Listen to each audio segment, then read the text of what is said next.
안녕하세요. 저는 윤금아라고 합니다. 올해 67이에요.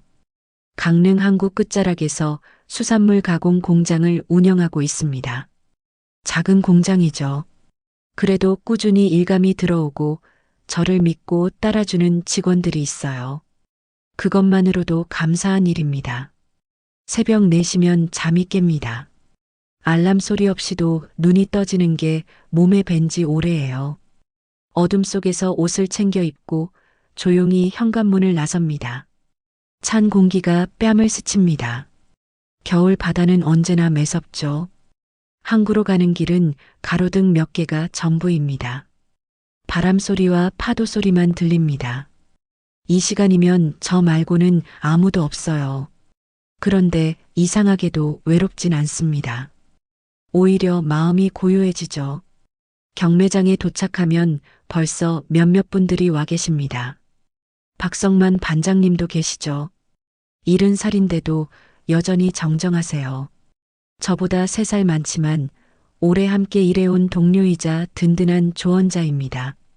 금아 씨, 오늘 오징어 상태 괜찮아요. 그래요? 다행이네요. 대구도 몇 상자 따로 빼뒀으니까 보고 가세요. 고맙습니다, 반장님. 짧은 대화지만 신뢰가 담겨 있습니다. 이런 관계들이 쌓여서 지금의 제가 있는 거예요. 경매가 시작되고 저는 필요한 만큼만 낙찰받습니다. 욕심내면 재고가 남고 재고가 남으면 손해가 나죠. 무언가 계산은 정확해야 합니다. 이 일을 30년 넘게 해왔으니 이제는 눈으로만 봐도 알 수 있어요. 트럭에 수산물을 싣고 공장으로 돌아옵니다. 해가 뜨기 시작합니다.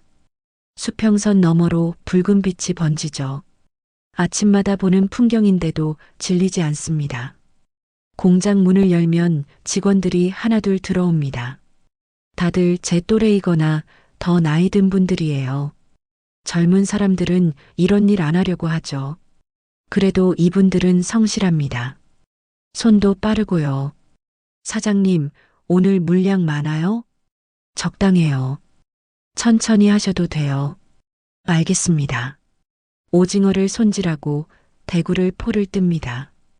기계로 하는 것보다 손으로 하는 게 더 깔끔해요. 시간은 오래 걸리지만 품질이 다릅니다. 그게 우리 공장의 강점이죠. 점심때가 되면 함께 밥을 먹습니다. 도시락을 싸오는 분도 있고 제가 준비한 김치찌개를 먹는 분도 있어요. 오늘은 제가 끓였습니다. 사장님, 김치찌개 맛있네요. 그래요? 잘 드세요. 근데 사장님 아들 결혼한다며요? 네, 다음 달이에요. 축하드려요. 이제 며느리 보시겠네요. 그러게요. 한 번도 생각 못한 일인데. 직원들이 웃습니다. 저도 따라 웃습니다. 그런데 가슴 한편이 먹먹해지는 건 어쩔 수 없네요. 아들 민호는 36입니다. 서울에서 직장을 다니고 있어요. 자주 보진 못하지만 가끔 전화가 옵니다. 그것만으로도 괜찮았어요. 결혼은 언젠가 하겠거니 했죠. 그런데 3달 전 민호가 전화를 했습니다. 엄마, 나 결혼하려고. 그래. 누구랑? 회사 동료인데 이름은 차유진이야. 괜찮은 사람이야. 그래. 엄마가 한번 만나봐야겠다. 응, 곧 내려갈게. 그렇게 며느리를 만났습니다. 차유진은 34이라고 했어요. 키가 크고 단정한 인상이었죠. 말투도 또박또박하고 예의도 바랐습니다. 어머님, 처음 뵙겠습니다. 차유진이라고 해요. 그래요. 앉으세요. 감사합니다. 식사를 하면서 이런저런 이야기를 나눴습니다. 유진 씨는 물류회사에서 일한다고 했어요. 팀장이라고 했죠. 똑 부러진 사람 같았습니다. 민호 잘 부탁드려요. 네, 어머님. 제가 잘할게요. 둘이 행복하게 살면 돼요. 감사합니다. 민호가 옆에서 웃고 있었습니다. 행복해 보였어요. 그 모습을 보니 마음이 놓였습니다. 그날 밤 혼자 집에 돌아와 앉아 있었습니다. 오랫동안 혼자 살아왔죠. 남편은 민호가 10살 때 세상을 떠났어요. 그 뒤로 혼자 아들을 키웠습니다. 힘들었지만 포기할 수 없었어요. 아들이 제 전부였으니까요. 공장 일도, 빚도, 외로움도 다 견뎠습니다. 그런데 이제 아들이 결혼을 한다니 이제는 조금 쉬어도 되는 걸까요? 창밖으로 파도 소리가 들립니다. 잔잔합니다. 오늘따라 바다가 조용해요. 폭풍이 오기 전처럼 책상 위에 놓인 장부를 펼칩니다. 숫자들이 빼곡합니다. 이번 달 수입, 지출, 이익. 모두 제 손으로 기록한 것들이에요. 정확해야 합니다. 하나라도 틀리면 공장이 흔들리죠. 전화가 울립니다. 민호입니다. 엄마 나야. 응, 왜? 유진이가 엄마한테 인사 잘했다고 하더라. 고마워. 뭘? 당연한 거지. 근데 엄마, 혹시 명예 좀 빌려줄 수 있어? 유진이가 사업 때문에 필요하대. 명예? 응. 괜찮지? 잠시 말이 막혔습니다. 그런데 아들의 목소리가 간절했어요. 알았어. 보내줄게. 고마워, 엄마. 전화를 끊고 나서 한참을 멍하니 앉아 있었습니다. 명의를 빌려주는 게 큰일인가 싶었어요. 며느리가 사업을 한다는데 도와줘야죠. 그렇게 서류에 도장을 찍었습니다. 그날 밤 잠이 잘 오지 않았습니다. 이유는 모르겠어요. 그냥 마음 한구석이 불편했죠. 새벽에 일어나 다시 항구로 갔습니다. 파도는 여전히 잔잔했습니다. 결혼식이 끝나고 한 달쯤 지났을 때였습니다. 며느리 유진 씨가 강릉에 내려왔어요. 민호는 서울에서 일이 있다며 함께 오지 못했죠. 유진 씨 혼자였습니다. 어머님, 안녕하세요. 왔어요? 민호는? 남편은 회사 일이 있어서요. 제가 혼자 왔어요. 그래요. 들어와요. 유진 씨는 여전히 단정했습니다. 깔끔한 코트에 검은색 가방을 들고 있었죠. 뭔가 준비된 사람 같은 인상이었어요. 어머님, 오늘 제가 도와드릴 게 있어서 왔어요. 도와준다니? 물류 쪽 일을 하다 보니까 계약서 같은 거 볼 줄 알거든요. 어머님, 공장 서류 한번 점검해 드리려고요. 그럴 필요 있어요? 요즘 세무나 법적인 것들이 까다로워졌어요. 한번 정리해 두시는 게 좋아요. 말이 그럴싸했습니다. 며느리가 도와주겠다는데 마다할 이유도 없었죠. 그럼 고맙네요. 괜찮아요. 가족인데요. 유진 씨는 웃었습니다. 밝은 웃음이었어요. 공장으로 함께 갔습니다. 점심시간이 막 지나서 직원들은 다시 일터로 돌아간 뒤였죠. 사무실에는 저와 유진 씨만 남았습니다. 어머님, 계약서들 어디 있어요? 저기 캐비닛에 있어요. 제가 꺼내 볼게요. 유진 씨는 서류 뭉치를 꺼냈습니다.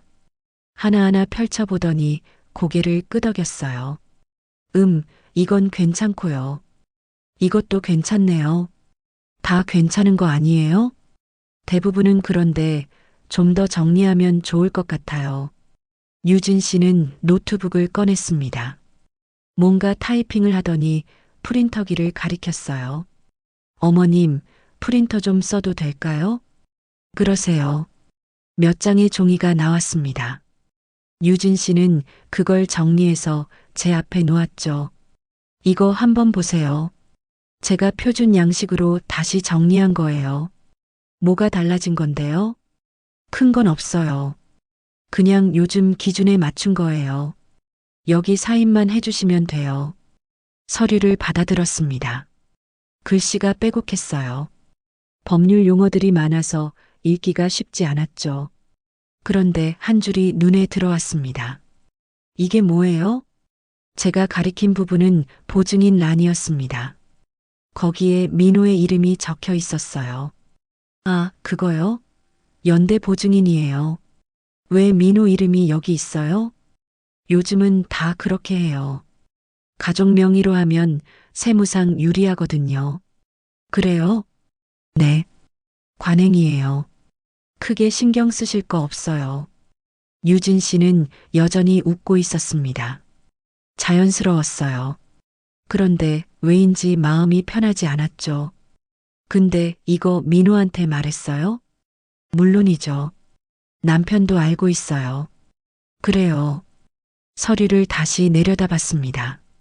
글씨들이 흐릿하게 보였어요. 안경을 쓰고 있는데도 잘 안 보였죠. 나이가 드니까 이런 것도 힘듭니다. 어머님 괜찮으시죠? 응, 괜찮아요. 펜을 들었습니다. 그런데 손이 떨렸어요. 왜 떨리는지 모르겠습니다. 그냥 불안한 기분이 들었죠. 사인을 했습니다. 유진 씨는 서류를 챙겨 가방에 넣었습니다. 고맙습니다, 어머님. 이제 더 안전하실 거예요. 그래요. 그럼 저는 이만 올라갈게요. 오늘 저녁에 서울 도착해야 해서요. 그래요. 조심해서 가요. 네. 다음에 또 뵐게요. 유진 씨는 떠났습니다. 사무실에 혼자 남았습니다. 창밖으로 바다가 보였어요. 파도가 조금씩 거세지고 있었죠. 책상에 앉아 다른 서류들을 다시 펼쳤습니다. 계약서들을 하나하나 읽어봤어요. 평소에는 대충 넘기던 것들인데 오늘따라 꼼꼼히 보게 됐습니다. 그런데 이상한 점을 발견했어요. 몇 달 전에 체결한 원자재 공급 계약서였습니다. 거래처는 늘 거래하던 곳이었죠. 그런데 계약서 하단에 작은 글씨로 뭔가 추가돼 있었어요. 채무 불이행 시 연대 책임. 읽다가 멈췄습니다. 이런 조항이 있었나 싶었어요. 예전 계약서에는 없던 내용이었죠. 다른 서류도 확인했습니다. 은행 대출 서류, 리스 계약서, 외상거래 약정서, 모두 최근 몇 달 사이에 갱신된 것들이었어요. 그리고 모두 민호의 이름이 들어가 있었습니다. 가슴이 답답해졌습니다. 전화기를 들었습니다. 민호에게 전화를 걸었어요. 여보세요? 민호야, 나야. 엄마, 왜? 유진이 오늘 다녀갔어. 응, 알아. 서류 정리 도와주러 갔다며? 그래. 근데 내 이름이 계약서에 들어가 있더라. 아, 그거? 괜찮아. 유진이가 설명해줬어. 괜찮은 게 아니라 왜 내 이름이 거기 있냐고. 엄마, 요즘은 다 그렇게 해. 세금 문제 때문에 그런 거야. 그래도 이건 엄마, 걱정 마. 나도 동의한 거야. 그래. 응. 아무 문제 없어. 민호의 목소리는 여유로웠습니다. 걱정 없는 사람처럼 들렸어요. 그래서 더 불안했죠. 알았어. 엄마, 너무 신경 쓰지 마. 괜찮아. 전화를 끊었습니다. 그날 저녁 집으로 돌아왔습니다. 밥을 차렸지만 먹지 못했어요. 입맛이 없었죠. 거실에 앉아 텔레비전을 켰습니다. 뉴스가 나왔어요. 보이스피싱 사건, 명예 도용 사기, 가족 간 금전 분쟁. 매일 나오는 이야기들이었죠. 예전에는 남의 일처럼 보였습니다. 그런데 오늘은 달랐어요. 화면 속 이야기가 제 이야기 같았죠. 텔레비전을 껐습니다. 침대에 누웠습니다. 잠이 오지 않았어요. 천장을 바라보며 생각했습니다. 서류에 사인한 게 잘못된 일일까요? 며느리를 믿지 못하는 건 아닙니다. 그냥 뭔가 석연치 않았어요. 민호 목소리가 떠올랐습니다. 괜찮아. 그 말이 자꾸 맴돌았죠. 새벽 2시쯤 됐을 때 일어나 물을 마셨습니다. 창밖으로 바다가 보였어요. 어둠 속에서도 파도 소리는 들렸죠. 거세졌습니다.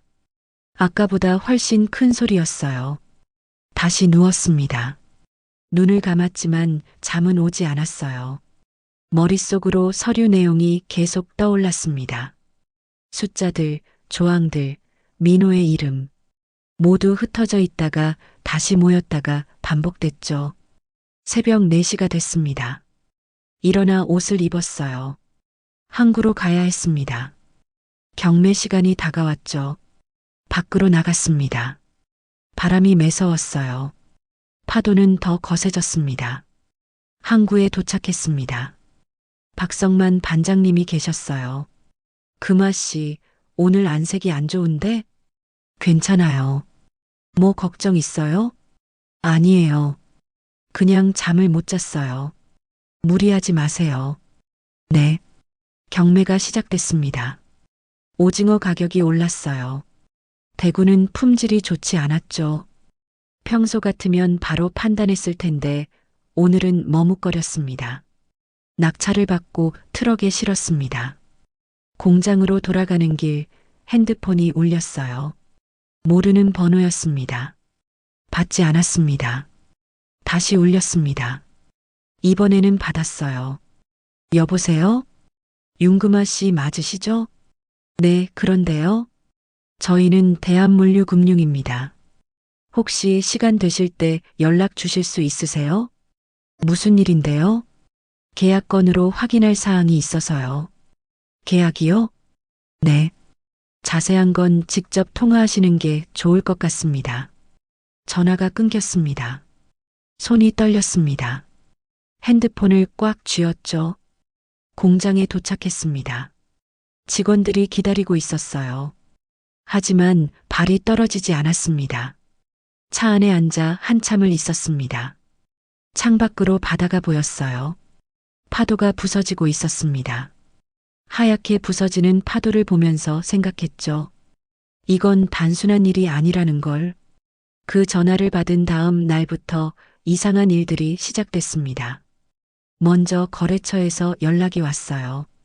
10년 넘게 거래해온 수산물 도매상이었죠. 금아 씨, 미안한데 이번 달 결제 좀 늦춰야 할 것 같아요. 왜요? 무슨 일 있으세요? 아니, 그게 물류비가 갑자기 올라서요. 저희도 당황스러워요. 물류비요? 네. 유진물류라고 거기서 갑자기 단가를 올렸어요. 계약서대로 하면 저희가 감당이 안 돼서요. 유진물류요? 네. 금화신의 공장도 거기 쓰시잖아요. 전화를 끊고 한참을 멍하니 앉아 있었습니다. 유진물류. 며느리 유진 씨가 다니는 회사였어요.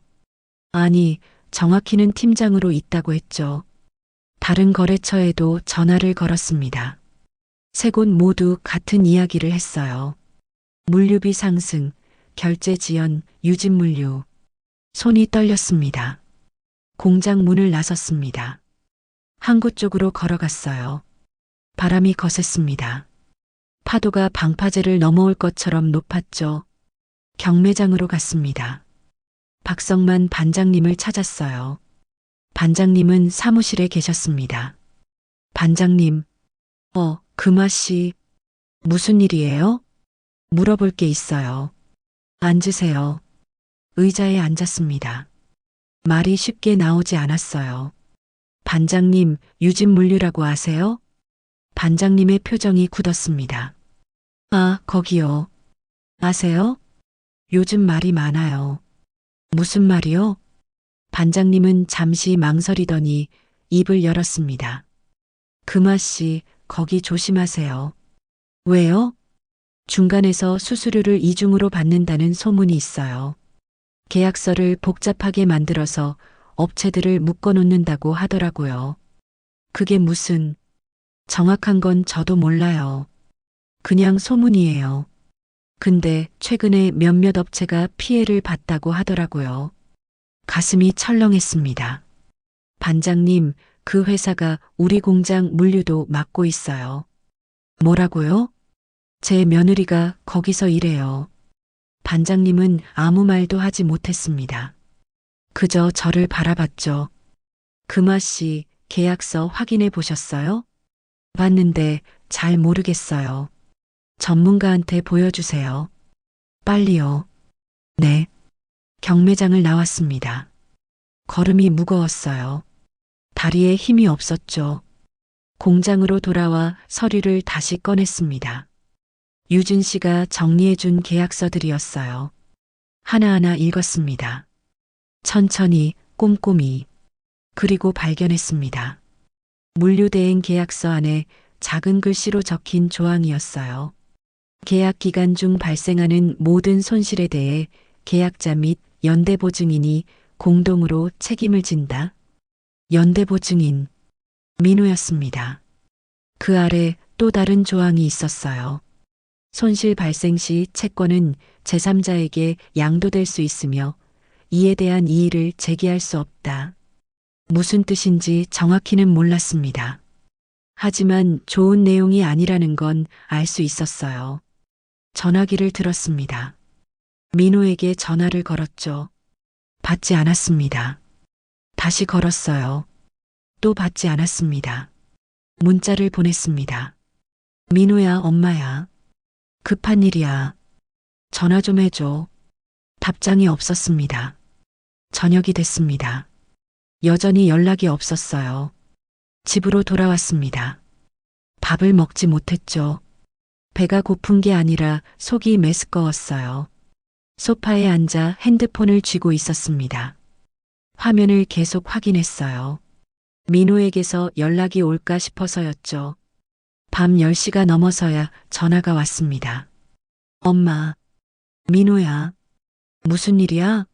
문자 봤어. 너 지금 시간 있어? 응, 왜? 유진 씨 회사 일로 물어볼 게 있어. 민호의 목소리가 약간 굳었습니다. 무슨 일인데? 거래처에서 물류비가 올랐다고 하더라. 유진 물류 때문에. 아, 그거. 회사 사정이 있나 봐. 민호야, 이거 심각한 문제야. 계약서 내용도 이상해. 엄마, 그건 원래 그런 거야. 법적으로 문제 없어. 문제 없는 게 아니라 내 이름이 보증인으로 들어가 있다고.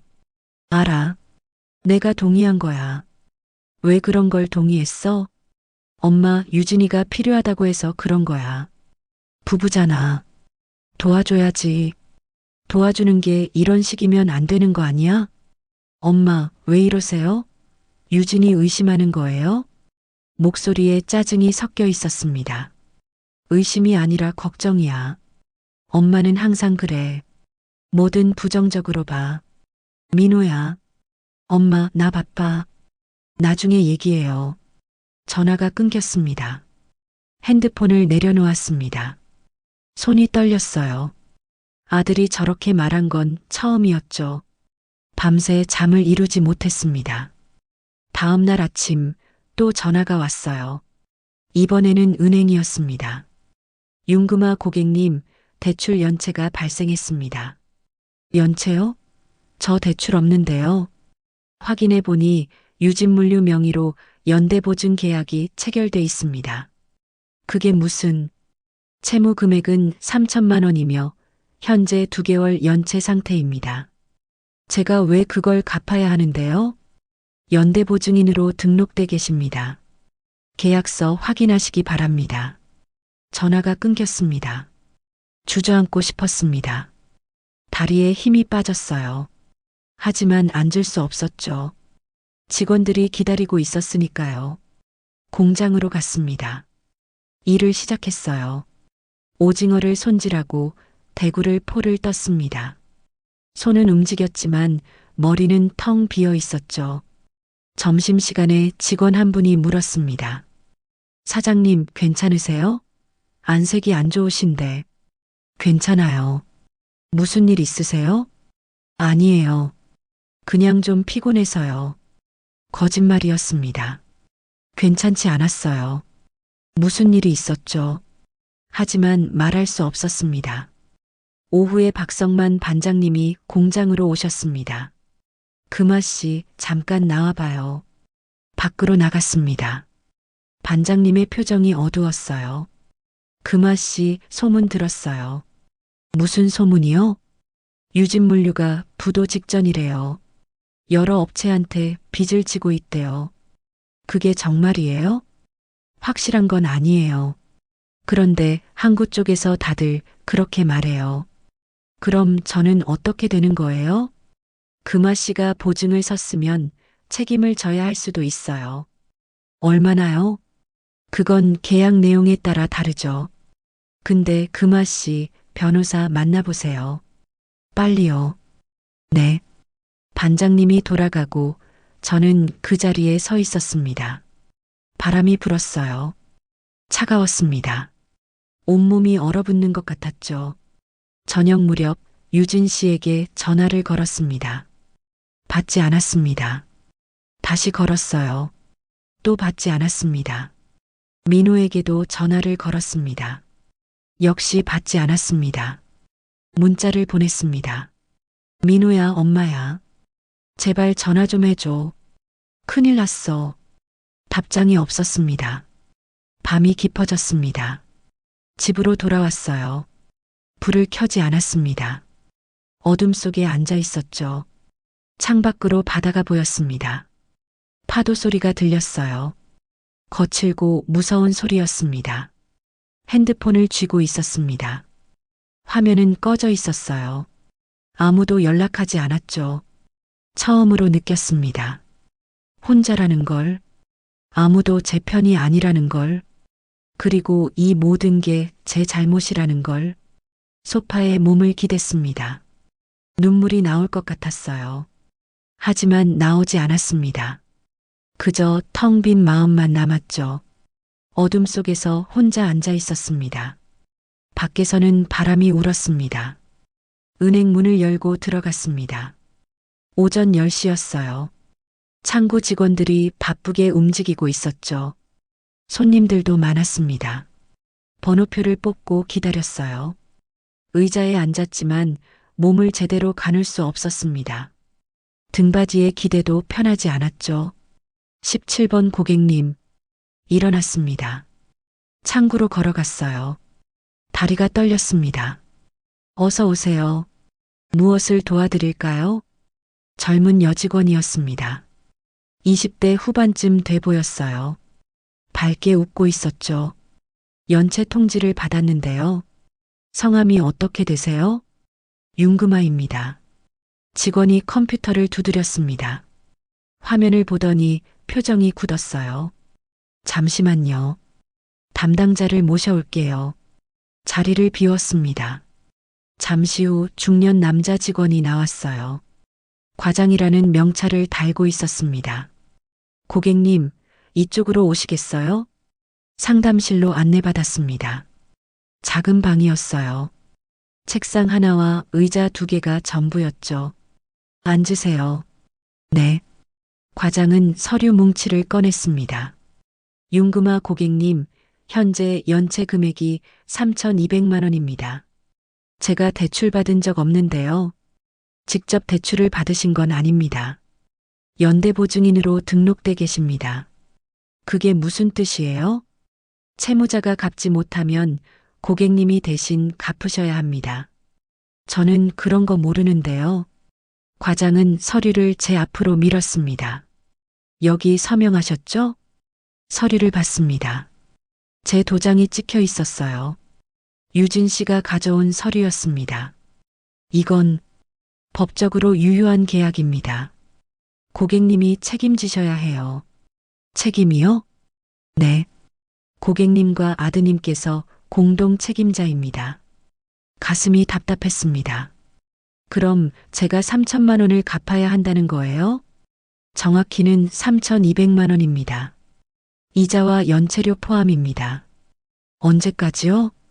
이번 달 말까지입니다. 그렇지 않으면 법적 절차가 진행됩니다. 법적 절차요? 재산 압류나 경매가 진행될 수 있습니다. 손이 떨렸습니다. 책상 위에 올려놓은 손이 제 의지와 상관없이 흔들렸죠. 고객님, 괜찮으세요? 네. 거짓말이었습니다. 괜찮지 않았어요. 제가 도와드릴 수 있는 건 여기까지입니다. 빠른 시일 내에 해결하시길 바랍니다. 네. 상담실을 나왔습니다. 은행 로비를 지나 밖으로 나왔어요. 햇빛이 눈부셨습니다. 발걸음이 무거웠죠. 차에 올랐습니다. 시동을 걸지 않았어요. 그저 핸들을 쥐고 앉아 있었습니다. 핸드폰을 꺼냈습니다. 유진 씨에게 전화를 걸었어요. 이번에는 받았습니다.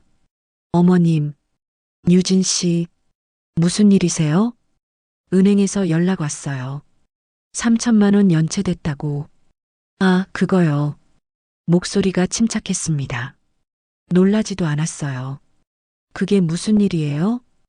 회사 사정이 좀 어려워졌어요. 일시적인 거예요. 일시적이라니요? 곧 정리될 거예요. 걱정 마세요. 걱정 말라고요? 제 이름으로 보증이 돼 있다고요. 어머님, 제가 다 처리할게요. 시간만 좀 주세요.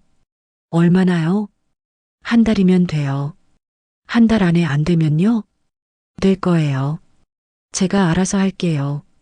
유진 씨, 이거 장난 아니에요. 알아요. 어머님, 저 지금 회의 중이라 끊을게요. 전화가 끊겼습니다. 핸드폰을 내려놓았습니다. 화면이 꺼졌어요. 민호에게 전화를 걸었습니다. 받지 않았어요. 문자를 보냈습니다. 민호야, 엄마야. 은행 다녀왔어. 내 이름으로 3천만 원 빚이 있대. 이거 어떻게 된 일이야? 답장이 오지 않았습니다. 공장으로 갔습니다. 직원들이 일하고 있었어요. 오징어를 손질하고 대구를 정리하고 있었죠. 평소처럼 바쁜 모습이었습니다. 사무실로 들어갔습니다. 책상에 앉았어요. 서류들이 쌓여 있었죠. 청구서, 세금 고지서, 계약서, 모두 제가 처리해야 할 것들이었습니다. 하나씩 펼쳐봤습니다. 숫자들이 눈에 들어왔어요. 수입, 지출, 이익, 모두 정확히 기록돼 있었죠. 하지만 이제는 의미가 없었습니다. 3천만 원. 그 금액 앞에서 이 모든 게 무너질 수 있었으니까요. 문이 열렸습니다. 직원 한 분이 들어왔어요. 사장님, 이번 주 급여 나오는 거 맞죠? 네. 감사합니다. 직원이 나갔습니다. 급여. 생각하지 못했어요. 이번 주 금요일이 급여일이었죠. 직원 5명, 한 사람당 200만 원씩 1,000만 원이 필요했습니다. 통장을 확인했습니다. 잔액은 800만 원이었어요. 부족했죠. 대출을 받아야 했습니다. 아니면 외상 대금을 받아내야 했어요. 하지만 거래처들도 지금 결제를 미루고 있었죠. 손이 떨렸습니다. 커피를 마시려고 컵을 들었어요. 하지만 손이 떨려서 컵을 제대로 잡을 수 없었습니다. 커피가 흘렀어요. 책상 위로 쏟아졌죠. 휴지로 닦았습니다. 손은 여전히 떨렸어요. 오후 3시쯤 박성만 반장님이 오셨습니다. 금화 씨. 네, 반장님. 은행 다녀왔다며요? 네. 어떻게 됐어요? 3천만 원 갚아야 한대요. 언제까지요? 이번 달 말까지요. 반장님은 한숨을 쉬었습니다. 금화 씨, 돈 마련할 수 있어요? 모르겠어요. 공장 담보로 대출받아야 할 것 같은데. 그러면 나중에 더 큰일 나는 거 아니에요? 그래도 지금 당장은 버텨야죠. 네. 반장님이 돌아가고 저는 다시 혼자 남았습니다. 저녁이 됐습니다. 직원들이 퇴근했어요. 인사를 하고 나갔죠. 저는 사무실에 남아 있었습니다. 창밖으로 바다가 보였어요.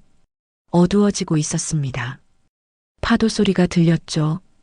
거센 소리였어요. 핸드폰을 봤습니다. 민호에게서 답장이 와 있었어요. 엄마, 미안해.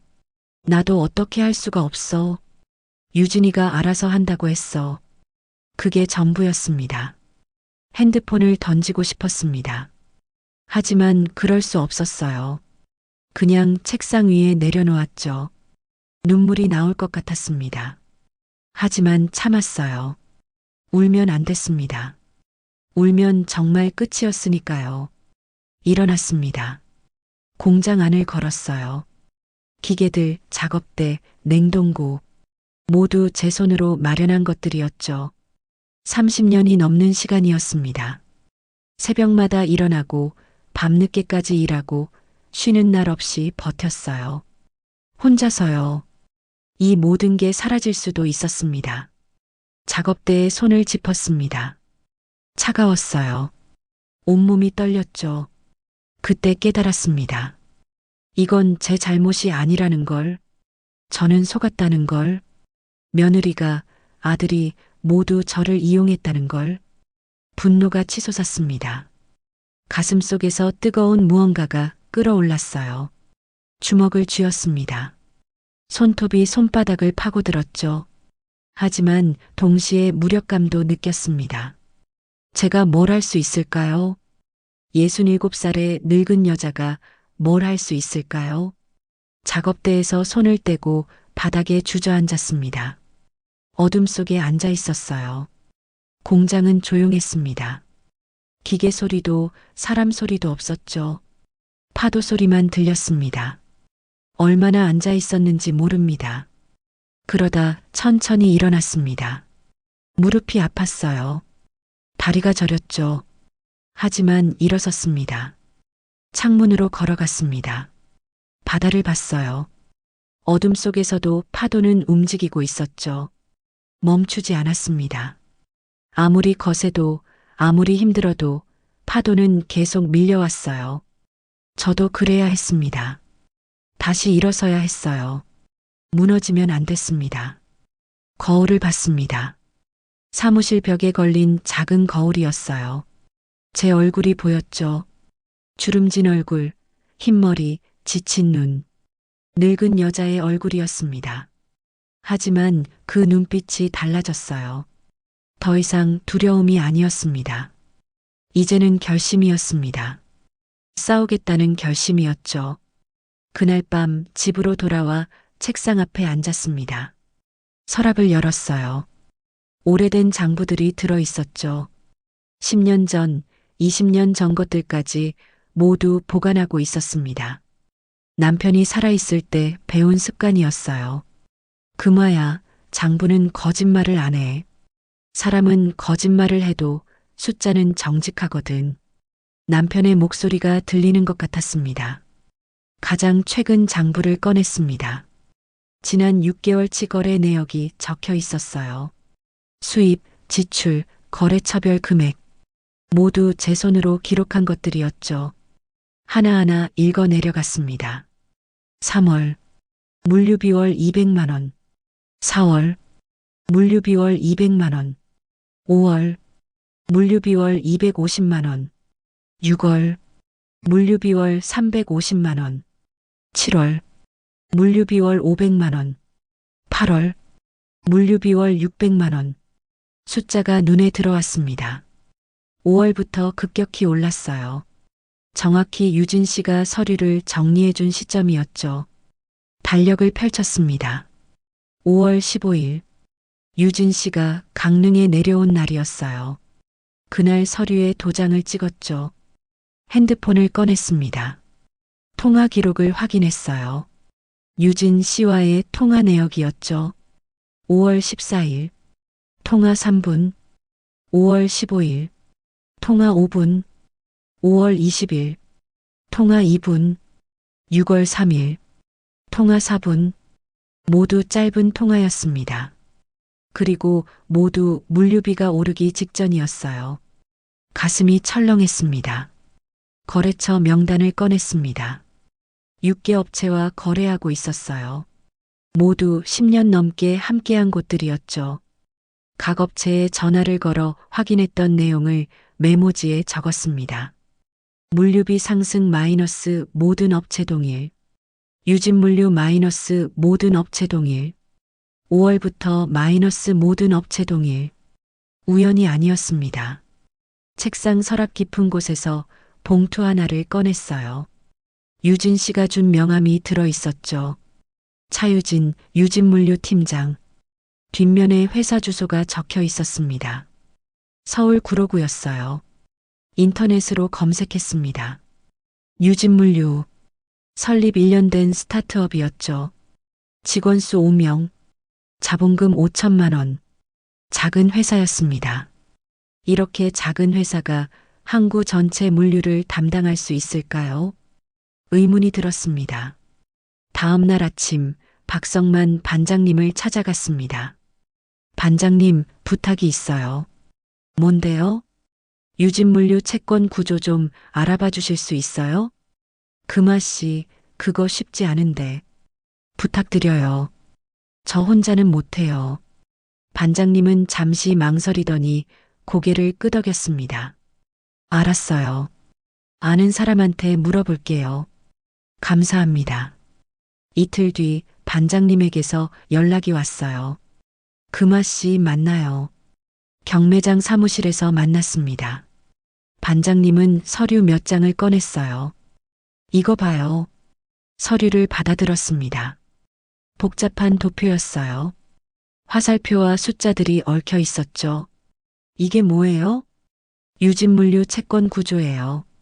제가 아는 회계사한테 부탁해서 정리한 거예요. 설명 좀 해주세요. 유진물류는 여러 업체와 계약을 맺었어요. 그리고 그 계약서마다 보증인을 끼워 넣었죠. 금아 씨처럼요. 그럼 저 말고도 더 있다는 거예요? 최소 10여 명은 될 거예요. 모두 가족 명의로 묶여 있어요. 손이 떨렸습니다. 그 사람들도 저처럼 당한 거예요? 그럴 가능성이 높죠. 유진물류는 중간에서 수수료를 이중으로 받고 문제 생기면 보증인한테 떠넘기는 구조예요. 이게 합법이에요? 계약서상으로는 합법이에요. 그래서 더 위험한 거죠. 서류를 내려다봤습니다. 숫자들이 흐릿하게 보였어요. 하지만 이제는 알 수 있었습니다. 제가 속았다는 걸, 계획적이었다는 걸, 처음부터 의도된 일이었다는 걸. 집으로 돌아왔습니다. 거울을 봤어요. 제 얼굴이 보였죠. 주름이 더 깊어진 것 같았습니다. 눈가가 처져 있었어요. 늙은 얼굴이었죠. 하지만 눈빛은 달랐습니다. 더 이상 두렵지 않았어요. 이제는 확실했습니다. 모른 척은 끝났습니다. 싸워야 했어요. 박성만 반장님과 함께 서울로 올라갔습니다. 아침 일찍 기차를 탔어요. 창밖으로 풍경이 스쳐 지나갔죠. 바다가 보이다가 산이 보이고 논밭이 펼쳐졌습니다. 반장님은 옆자리에 앉아 서류를 보고 있었어요. 금아 씨, 이거 봐요. 서류를 건네받았습니다. 유진물류의 거래 내역서였어요. 이게 어떻게 구한 거예요? 제 조카가 물류업계에서 일해요. 부탁해서 받았죠. 고맙습니다. 서류를 읽었습니다. 복잡한 내용이었어요. 하지만 하나씩 따져보니 보이기 시작했죠. 하청 계약서가 2개였습니다. 같은 기간, 같은 물량인데 금액이 달랐어요. 한쪽은 200만 원, 다른 쪽은 300만 원이었죠. 이게 뭐예요? 이중 청구예요. 실제로는 200만 원인데 300만 원으로 청구한 거죠. 차액 100만 원은 유진 씨 주머니로 들어간 거예요. 이게 가능해요? 계약서를 복잡하게 만들면 가능해요. 거래처들은 잘 모르죠. 가슴이 뜨거워졌습니다. 분노가 치솟았어요. 서울역에 도착했습니다. 구로구로 향했어요. 유진물류 사무실이 있는 곳이었죠. 낡은 건물이었습니다. 3층짜리 상가 건물이었어요. 유진물류는 2층에 있었죠. 계단을 올라갔습니다. 숨이 찼어요. 하지만 멈추지 않았습니다. 문을 열었습니다. 작은 사무실이었어요. 책상 3개가 전부였죠. 직원은 2명밖에 없었습니다. 무슨 일이세요? 젊은 남자 직원이 물었어요. 차유진 팀장 계세요? 외근 나가셨는데요. 언제 오세요? 오늘은 안 오실 것 같은데요. 그럼 대표님은요? 대표님도 외근이세요. 직원은 귀찮다는 표정이었습니다. 그럼 여기서 기다릴게요. 손님 여기서 기다리시면 곤란한데요. 괜찮아요. 꼭 만나야 해요. 의자에 앉았습니다. 반장님도 옆에 앉았어요. 직원은 난처한 표정으로 전화를 걸었습니다. 누군가와 통화하더니 곧 끊었죠. 죄송한데 오늘은 정말 안 되세요. 내일 다시 오시면 안 될까요? 안 돼요. 오늘 만나야 해요. 1시간쯤 지났을 때 문이 열렸습니다. 유진 씨였어요. 검은색 정장을 입고 있었죠. 가방을 들고 있었습니다. 저를 보더니 표정이 굳었어요. 어머님, 왜 여기 오셨어요? 유진 씨, 얘기 좀 해요. 지금은 좀. 지금 아니면 안 돼요. 유진 씨는 잠시 망설이더니 작은 회의실로 안내했습니다. 책상 하나와 의자 4개가 있는 공간이었어요. 문을 닫았습니다. 어머님, 무슨 일이세요? 이거 설명 좀 해줘요. 서류를 꺼내 책상 위에 놓았습니다.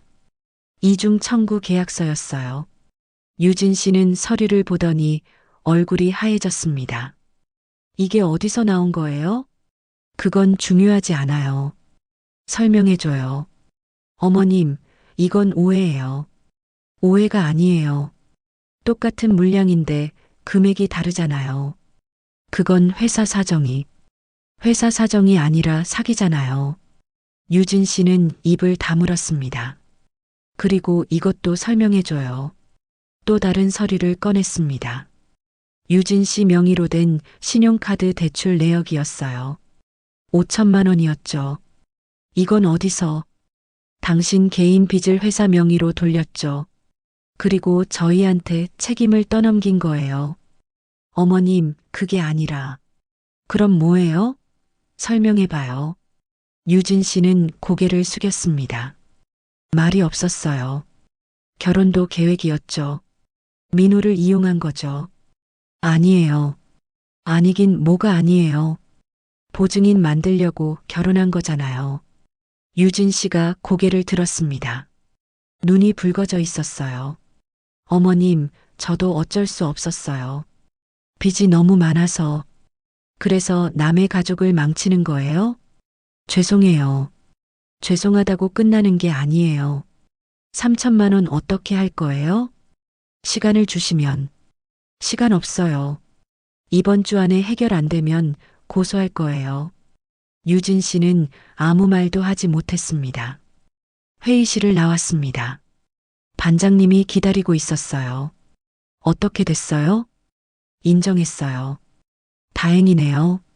이제 거래처들 만나야 해요. 그럼 가죠. 거래처를 하나씩 방문했습니다. 모두 유진물류와 계약한 곳들이었어요. 첫 번째 업체는 수산물 도매상이었습니다. 사장님을 만났어요. 사장님, 저 윤금아입니다. 아, 금아 씨. 무슨 일이세요? 유진물류 계약건으로 왔어요. 그게 어쩐 일이에요? 이거 좀 봐주세요. 이중 청구 서류를 보여줬습니다. 사장님은 서류를 보더니 얼굴이 굳었어요. 이게 사실이에요? 네. 확인해 보세요. 사장님은 자기 계약서를 꺼내 비교했습니다.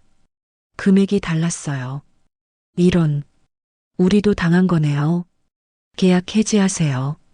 그리고 결제 중단하시고요. 당장 하겠습니다.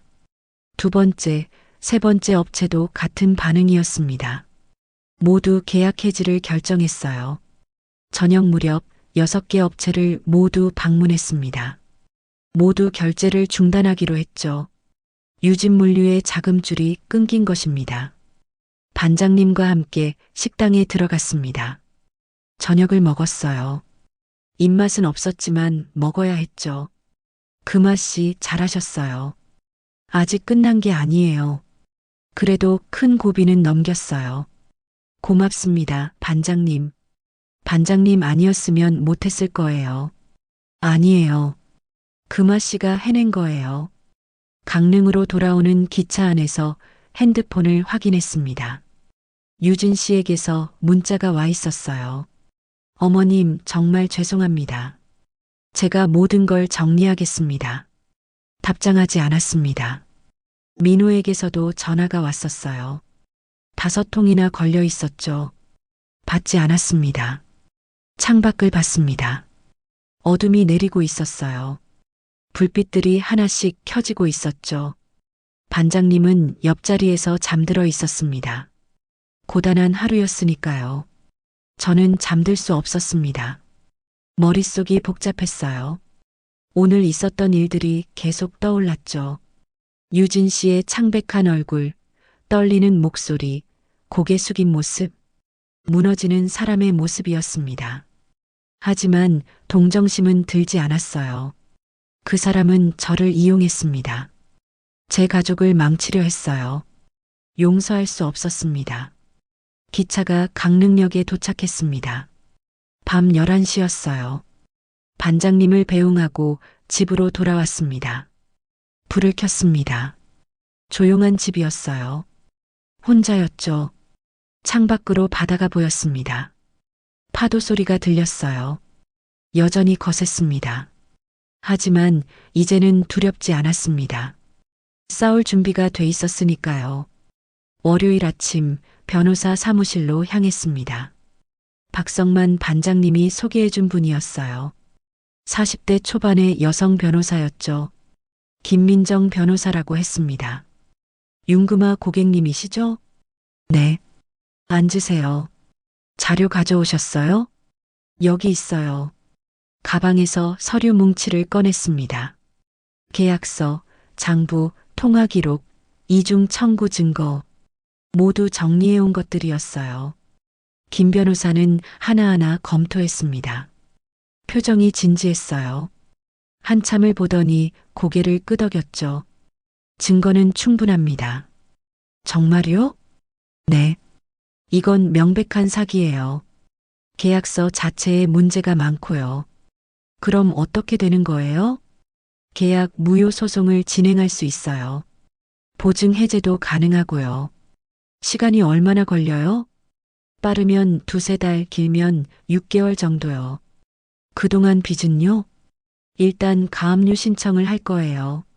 채권자가 함부로 못 건드리게요. 가슴이 조금 가벼워졌습니다. 비용은 얼마나 들어요?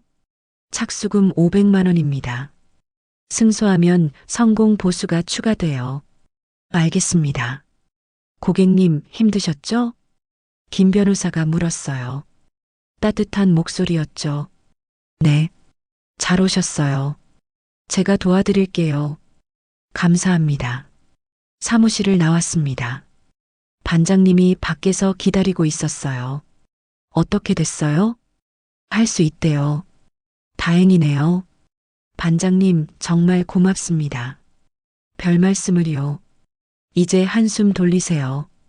공장으로 돌아왔습니다. 직원들이 일하고 있었어요. 평소처럼 바쁜 하루였죠.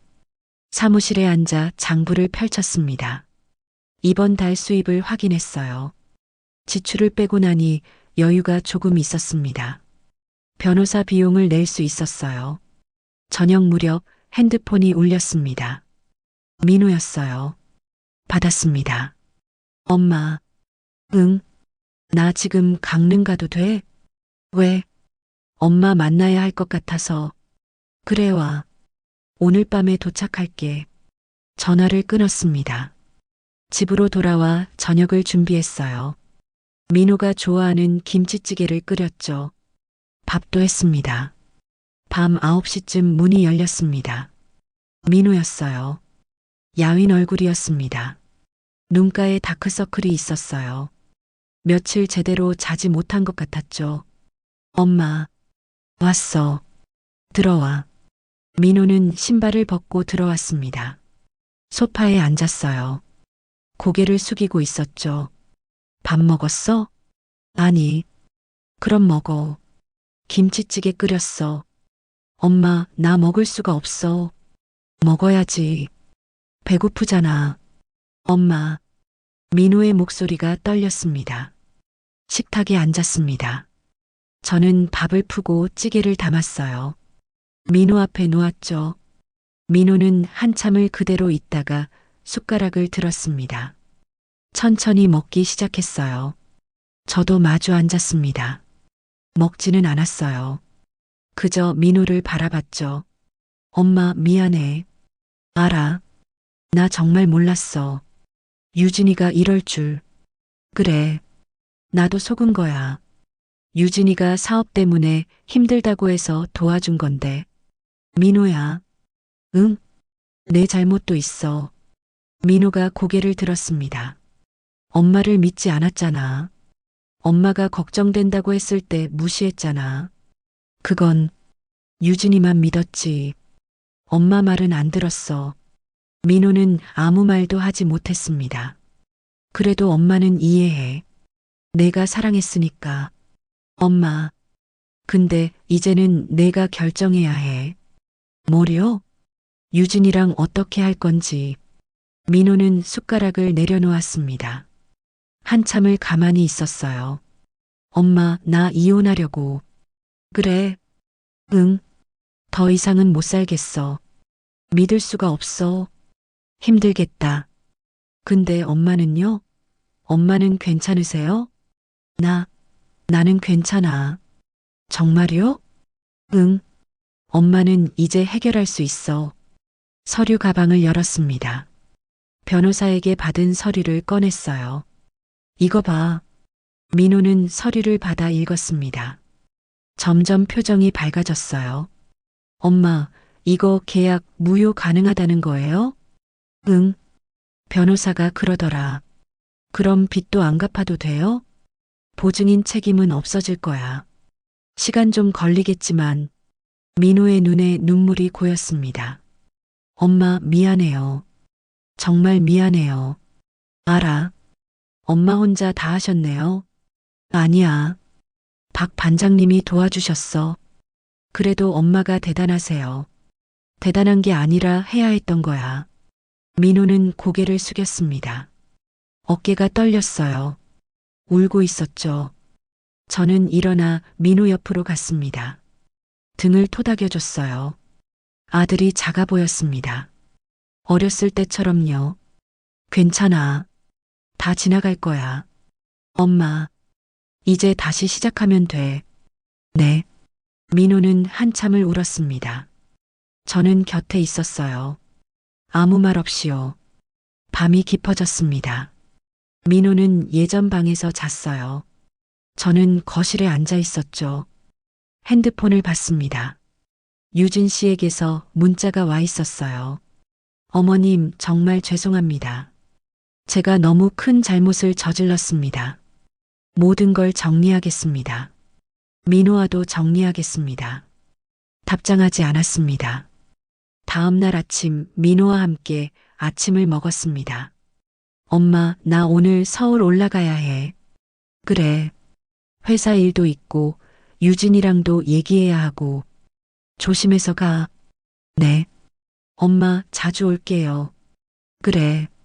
민호를 배웅했습니다. 차가 떠나는 걸 지켜봤어요. 작아지다가 사라졌죠. 공장으로 갔습니다. 직원들이 일하고 있었어요. 오징어를 손질하고 대구를 정리하고 있었죠. 사장님, 좋은 일 있으세요? 한 직원이 물었어요. 왜요? 표정이 밝으세요. 그래요? 네. 오랜만에 웃으시는 것 같아요. 웃고 있었나 봅니다. 저도 몰랐어요. 기분이 좀 나아졌어요. 다행이네요. 사무실에 앉았습니다. 장부를 펼쳤어요. 앞으로 할 일들을 적기 시작했죠. 변호사 비용 납부, 계약 무효 소송 준비, 거래처 관계 회복, 공장 운영 정상화. 하나씩 해나가면 됐습니다. 창밖을 봤습니다. 바다가 보였어요. 파도가 잔잔했습니다. 오랜만에 조용한 바다였죠. 햇빛이 수면에 반짝였습니다. 아름다웠어요. 숨을 깊이 들이마셨습니다. 가슴이 편안했어요. 오랜만에 느끼는 평화였습니다. 휴대폰이 울렸습니다. 김민정 변호사였어요. 고객님, 좋은 소식이에요. 뭔데요? 상대방 측에서 합의 의사를 밝혔어요. 정말요? 네.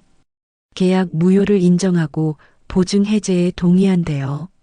그럼 이제 끝난 건가요? 거의요. 서류 작업만 남았어요. 감사합니다, 변호사님. 아니에요. 고객님이 잘 정리해 오셔서 쉬웠어요. 전화를 끊었습니다. 가슴이 벅찼습니다. 눈물이 날 것 같았어요. 하지만 참았습니다. 직원들 앞에서 울 수는 없었으니까요. 밖으로 나갔습니다. 방파제로 걸어갔어요. 바람이 불었습니다. 시원했죠. 파도를 봤습니다. 계속 밀려왔어요. 쉬지 않고요. 저도 그래야 했습니다. 멈추지 않고 계속 나아가야 했어요. 오늘도 내일도 석 달이 지났습니다. 공장은 여전히 돌아가고 있었어요. 새벽마다 항구로 나가고 오징어를 손질하고 대구를 정리했죠. 일상은 그대로였습니다. 하지만 달라진 게 있었어요. 물류를 바꿨습니다. 유진 물류는 사라졌죠. 대신 항구 업체 6곳이 모여 협동 물류를 만들었어요. 박성만 반장님이 제안한 거였습니다. 금아 씨, 우리끼리 하면 되지 않겠어요? 어떻게요? 각자 조금씩 부담하면 외부 업체 안 써도 돼요. 위험도 나눌 수 있고요. 좋은 생각이네요. 그렇게 시작했습니다. 6업체가 공동으로 트럭을 운영했어요. 비용도 줄고 신뢰도 쌓였죠. 매주 수요일 저녁 업체 사장님들이 모였습니다. 경매장 회의실에서요. 이번 주 운송 일정을 나누고 문제가 있으면 함께 해결했어요. 금아 씨, 이번 주 물량 어때요? 괜찮아요. 예년 수준이에요. 다행이네요. 함께 나누는 게 좋았습니다. 혼자 짊어지는 것보다 훨씬 편했죠. 공장 운영도 바꿨습니다. 직원들에게 장부를 공개했어요. 수입, 지출, 이익 모두 보여줬죠. 사장님, 이거 보여주셔도 돼요? 괜찮아요. 여러분도 알 권리가 있어요. 그래도 투명하게 하는 게 맞아요. 그래야 서로 믿을 수 있잖아요. 직원들은 처음에는 당황했어요. 하지만 점점 이해하기 시작했죠. 회사가 얼마나 버는지, 어디에 돈이 드는지 알게 됐습니다. 사장님, 우리 이번 달 이익 괜찮네요. 그러게요. 다들 열심히 해주신 덕분이에요. 앞으로도 잘 부탁드려요. 저도요. 신뢰가 쌓였습니다. 예전보다 더 단단해진 것 같았어요. 계약서도 이제는 꼼꼼히 읽었습니다.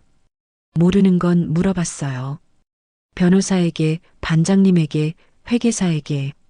부끄러워하지 않았죠. 이 조항이 무슨 뜻이에요? 이건 위약금 관련 내용이에요. 그럼 우리가 손해보는 거예요? 그럴 수도 있죠. 수정하시는 게 좋겠어요. 그럼 수정해 주세요. 더 이상 참고만 하지 않았습니다. 읽고 물었어요. 그리고 스스로 결정했죠. 민호는 한 달에 한 번씩 내려왔습니다. 이혼 절차가 진행 중이었어요. 시간이 걸렸지만 담담하게 받아들이고 있었죠. 엄마, 나 괜찮아. 정말? 응. 오히려 시원해. 이제 새로 시작하는 거잖아. 그래. 잘 생각했어. 엄마 덕분이야. 엄마 보고 배웠어. 뭘 배웠는데? 포기하지 않는 거. 그리고 스스로 결정하는 거.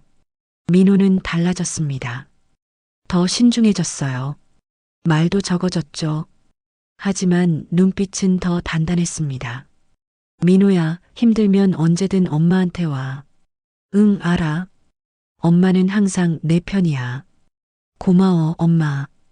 어느 토요일 오후 공장 일을 마치고 방파제로 나갔습니다. 바다를 봤어요. 파도가 밀려오고 있었죠. 규칙적이었습니다. 쉬지 않고요. 파도를 보면서 생각했습니다.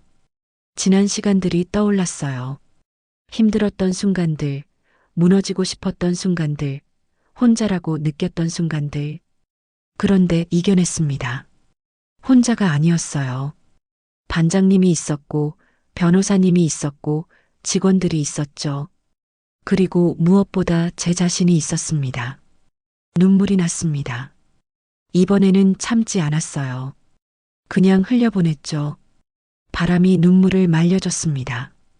핸드폰을 꺼냈습니다. 메모장을 열었어요. 적고 싶은 말이 있었죠. 세상은 때로 불공평하다. 하지만 포기하지 않으면 길은 보인다. 혼자가 아니다. 함께하는 사람들이 있다. 그리고 무엇보다 나 자신을 믿어야 한다. 적고 나니 마음이 편해졌습니다. 집으로 돌아왔습니다. 저녁을 준비했어요. 오늘은 된장찌개를 끓였죠. 밥도 했습니다. 혼자 먹는 저녁이었지만 외롭지 않았어요. 텔레비전을 켰습니다. 뉴스가 나왔죠. 밥을 먹으면서 봤어요.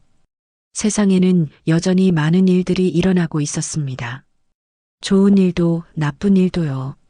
하지만 이제는 알았습니다.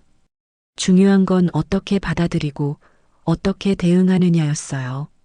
저녁을 먹고 설거지를 했습니다. 그리고 소파에 앉아 책을 펼쳤어요. 요즘 읽고 있는 소설이었죠. 1시간쯤 읽다가 창밖을 봤습니다. 별이 보였어요. 맑은 밤이었죠. 파도 소리는 여전했습니다. 하지만 이제는 무섭지 않았어요. 오히려 위로가 됐습니다. 침대에 누웠습니다. 눈을 감았어요. 잠이 왔습니다. 편안한 잠이었죠. 다음 날 아침 새벽 4시에 일어났습니다. 옷을 입고 항구로 나갔어요. 어둠 속을 걸었죠. 익숙한 길이었습니다. 경매장에 도착했습니다. 박 반장님이 계셨어요. 금화 씨, 오늘도 일찍 왔네요. 네, 반장님도요. 오늘 오징어 좋아요. 보러 가시죠. 네. 함께 걸어갔습니다. 새로운 하루가 시작되고 있었어요. 파도는 여전히 밀려왔습니다. 멈추지 않고요. 저도 그랬습니다. 오늘도 내일도 계속 나아갈 것입니다. 이제는 파도를 읽을 수 있으니까요. 언제 거세지고 언제 잔잔해지는지, 그리고 그 속에서 어떻게 서 있어야 하는지 배웠습니다. 살아가면서요. 시청자 메시지. 인생은 때때로 우리를 시험합니다. 하지만 포기하지 않고 용기 있게 맞서면 반드시 길이 보입니다. 윤금아 씨처럼 말이죠. 여러분도 힘든 순간을 겪고 계신가요? 기억하세요. 당신은 혼자가 아닙니다. 그리고 당신은 생각보다 강합니다. 오늘도 최선을 다해 살아가는 모든 분들을 응원합니다. 그럼 오늘 이야기는 여기까지입니다. 영상을 시청해주신 모든 분들 고맙습니다. 저는 AI 나레이션 연이었습니다. 구독과 좋아요 부탁드립니다. 감사합니다.